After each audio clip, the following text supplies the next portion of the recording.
Hi students, this is the third video of chapter 1 Heredity and Evolution Science 2 Maharashtra State Board. In this third video, we are basically study about the Darwin's theory of natural selection, Lamarckism, speciation and human evolution. So the next topic is Darwin's theory of natural selection.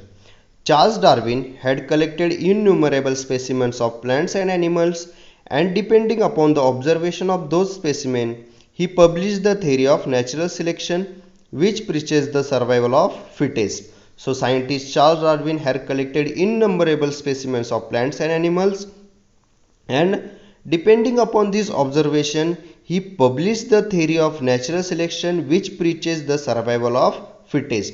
Means those who are fit in the environment, they can survive for long time.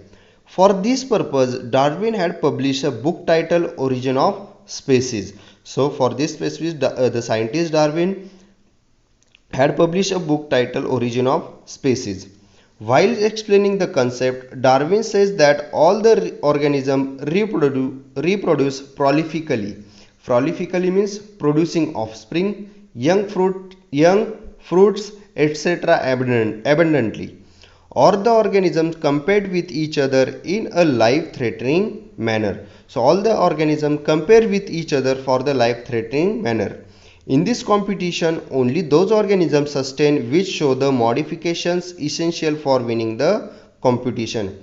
And in this competition, those organisms shows the modification and essential for winning the competition. However, besides this, natural selection also plays important roles because nature selects only those organisms which are fit to live and the rest perish. Not only the modification, but the natural selection also plays a very important role because nature selects only those organisms which are fit to live and the rest perish. Perish means to die or to be destroyed. Sustaining and selected organism can perform reproduction and thereby gives rise to the new species with their own specific characters. Darwin's theory of natural selection was widely accepted for long duration. So this Darwin's theory was widely accepted for the long duration. However, some objections were raised against the theory. Some of the main objections are. So there are some scientists, they have some objection about the Darwin's theory, and the some main objections are, first one is natural selection is the not only the factor responsible for evolution. So the first objection is natural selection is the not only factor responsible for evolution. Darwin did not mention any explanation about useless and useful and useless modification. And the scientist Darwin did not explain any useful and useless modification. There is no explanation about the slow changes and the abrupt changes. Abrupt means sudden and unexpected. So in this theory, there is no clear explanation about the slow changes and the abrupt changes. Irrespective of all these objections, Darwin's work on evolution has been a milestone. Introduction to scientists. Charles Robert Darwin, 1809 to 1882. This English biologist proposed the theory of evolution. He shows that all the species of living organisms have been gradually evolved over the period of thousands of years from common ancestor. So he says that all the species of living organisms have been gradually evolved over the period of thousands of years from common ancestor. Ancestor means जो हमारे पूर्वज. He proposed that principle of natural selection is responsible for this evolution. So Charles Darwin proposed that the principle of natural selection is responsible for this evolution. Next topic is Lamarckism.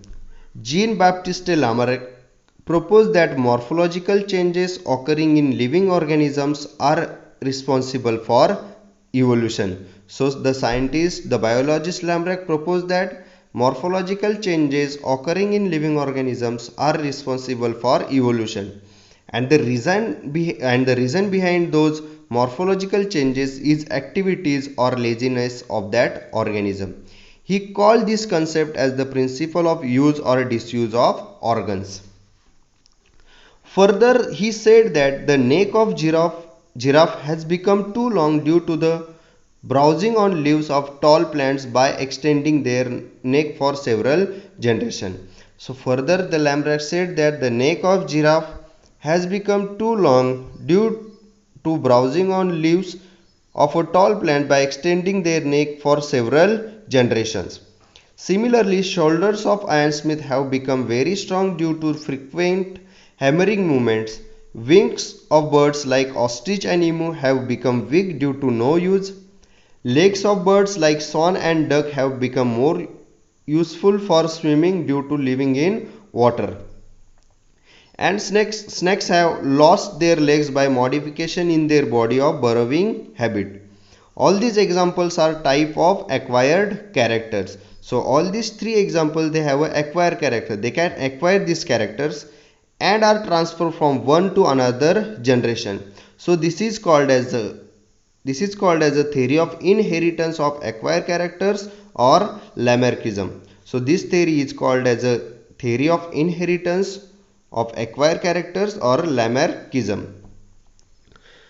Development of organs due to specific activities or their degeneration due to no use at all was widely accepted, but transfer of those characters from generation to generation was rejected. So the transfer of these characters from generation to generation was rejected because it had been verified many times that modification brought in us are not transferred to next generation. So it is verified that all the modification is not transferred to the next generation, and thereby Lamrecht's theory was disproved.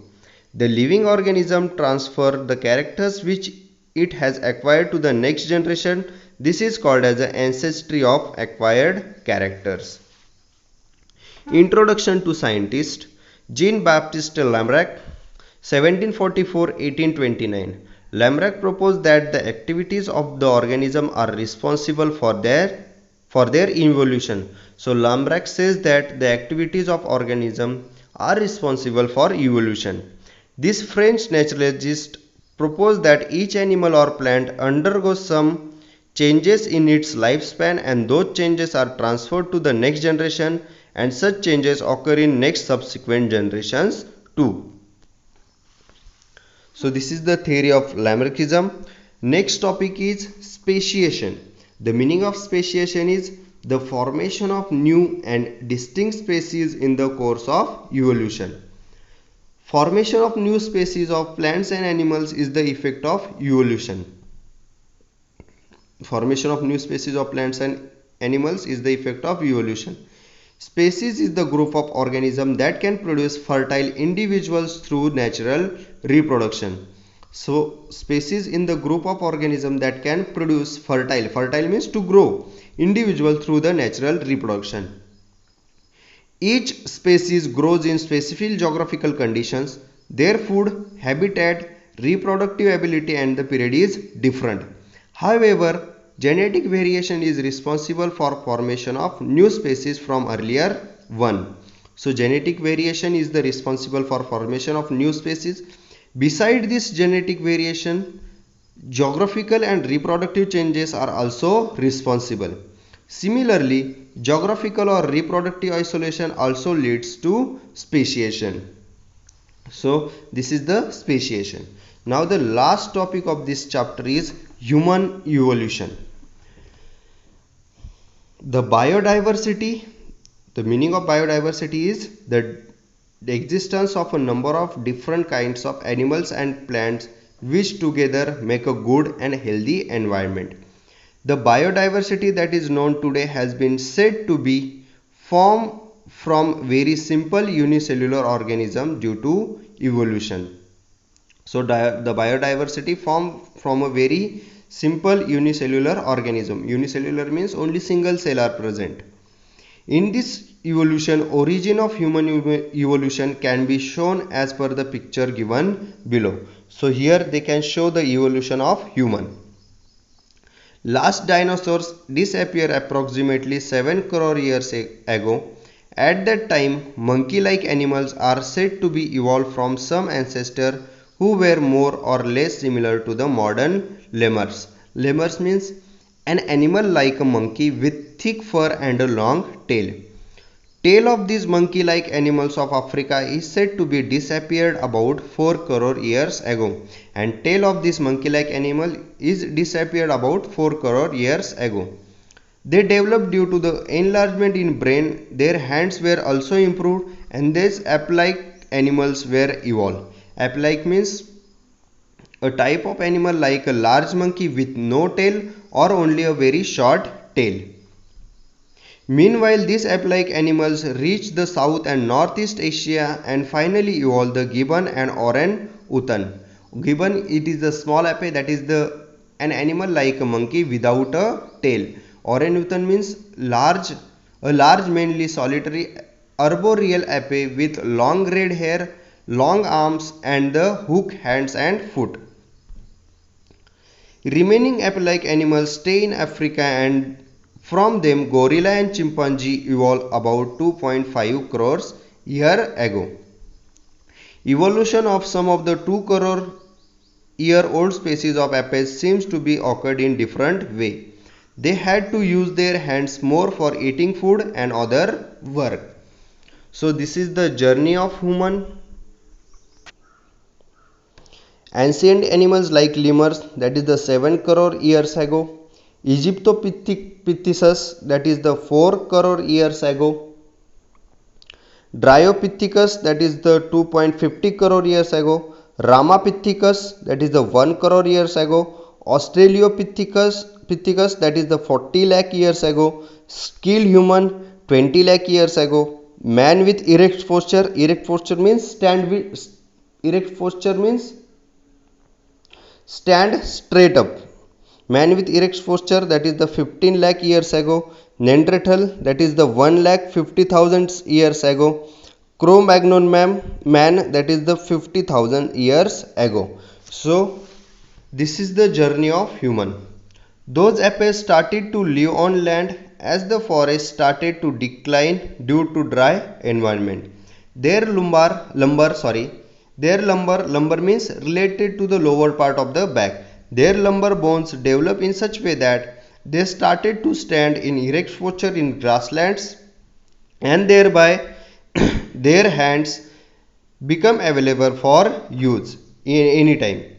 These first human-like animals with erect posture which were using their hands evolved about 2 crore years ago. First record of human-like animal is with us in the form of Ramapithecus ape from East Africa.